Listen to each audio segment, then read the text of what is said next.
to talk about, basically.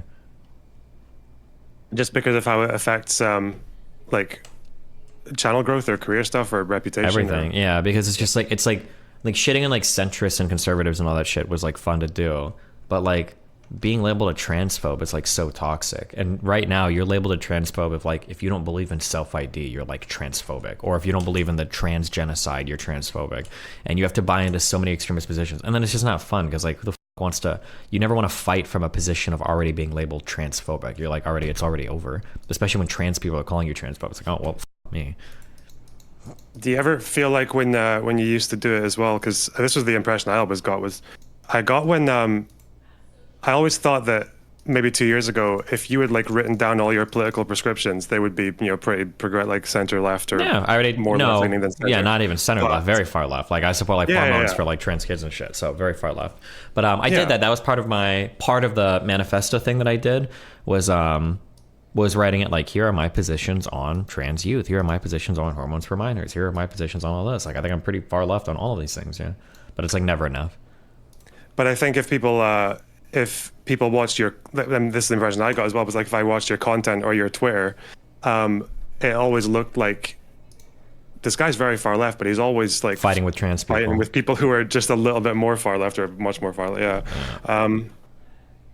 Is that kind of, yes, that's kind of like the big reason you stopped, just because like it gives you like, I think with people it's like they I get the impression that most people don't really aren't that interested when they're in politics. They're not really completely, their priority isn't policy or like logical arguments and positions. It always seems like it's a much more like optical thing for most people, or like rhetoric. Yeah, I blame Vosh a little for that, in that obsession. But like I think the trans issues are just very special. They're very special. They're very unique.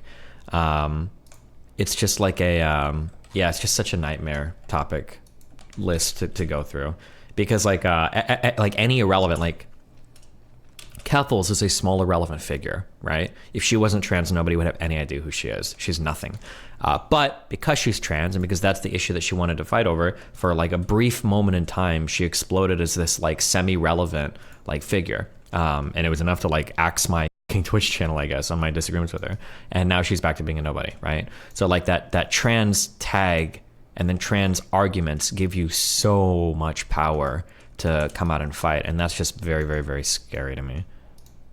I think that happened to, after my first debate, there was a few trans people in my community who were like really angry with me over what happened. Mm-hmm. But then it was like 3 weeks later that poly person that I spoke to and decided to just burn the bridge with like a whole bunch of other people, including like President Sunday, Demon Mama and shit. Mm-hmm. And then she came into my like DMs a little bit afterwards, the person in my community who had flipped on me, and just she was explaining why she kind of like decided to take such a reflective position against me, even though she was in my community for like over a year.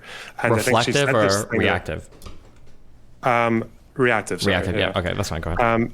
And she was saying that from her position as like a trans viewer, the problem is that what she saw was like a new trans streamer who was maybe getting a bit of growth and everything, and there was this like very instinctive drive to defend the trans person because like I guess the feelings of representation. And I think after Keffels kind of stopped doing what she was doing, she felt like there was this kind of empty space for like advocacy on the Twitch space. And I can kind of understand how it works for the viewers, but I don't know, do you feel like that kind of thing, the whole like how easy it is to get on the like to get portrayed as being on the other side, do you think that's gonna like, do you feel like there are already like real life politics implications for that? I mean, I think like backing up, I think more broadly speaking, our politics have gotten crazier and crazier because of like internet stuff. I think the internet's had like a really bad downstream effect on political conversations because it's becoming more easier to like sensationalize, segregate, destroy people with like different opinions and shit. Yeah, I think that's like an internet thing. I don't think that's probably going anywhere anytime soon.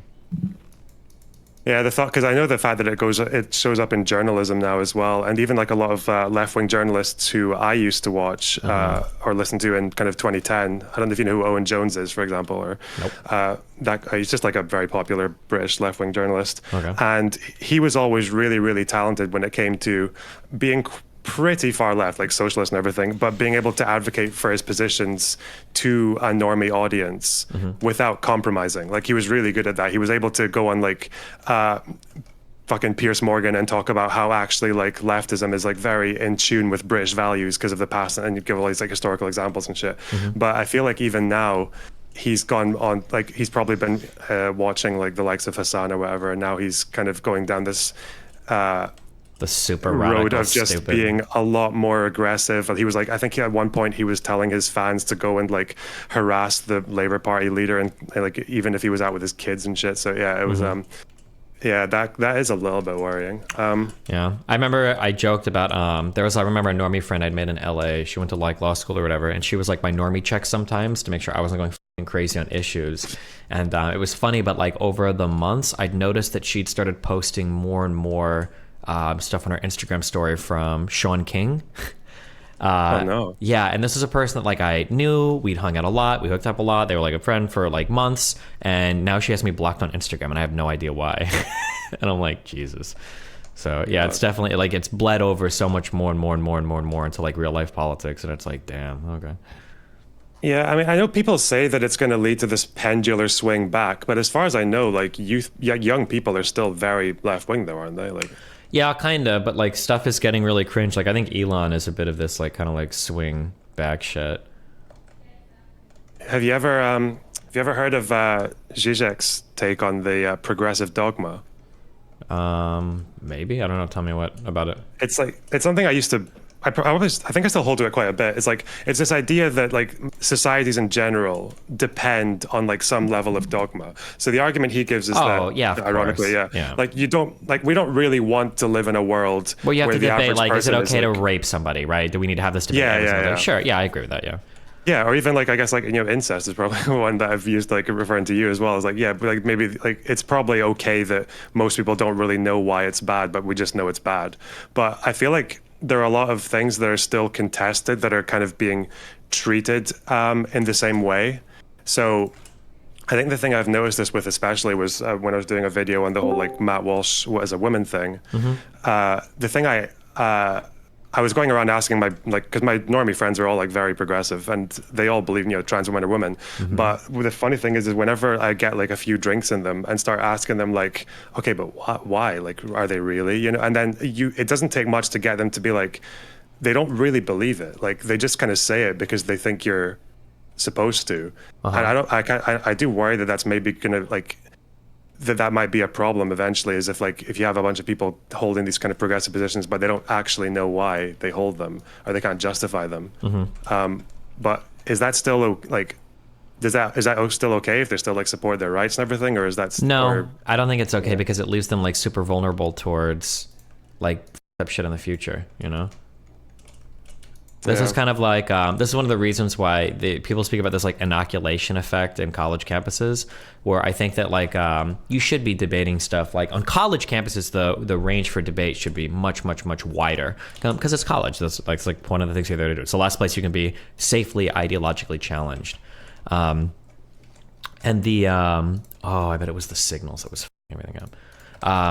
If you're at a college campus and you're not like exposed to like fascism or conspiracy theories or like is the moon landing fake or did the Holocaust, if you don't see it there, right, then when you are going to see it, it's going to be at some very slick presentation in the future on some YouTube channel, and you're not going to have like any experience debating it. And I think we end up taking way too many of these progressive values for granted, and we forget how to defend them. And then when really slick people pop up that want to challenge them, people are just kind of like left scratching their head. They don't really know like what to say because they're like, oh, like are black people and white people like fundamentally different? Of course not. Like I don't even have to debate that. I know that's not true. But then when people start showing up and saying it, and they say it in like really clever ways, now people are like, oh shit, I don't know.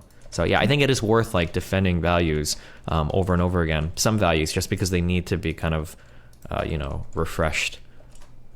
That's definitely happened with the anti-Semitism thing, right? Because Absolutely. society did such a good job at burying that for so long But I don't know. Maybe the average person who's like even just engaging a little bit with politics, they probably should know like a few refutations to Holocaust denial, or especially the whole like Jewish power thing, right? Because like progressives believe that as well. Like loads of like left wingers I've met and just over the years believe that kind of shit as well.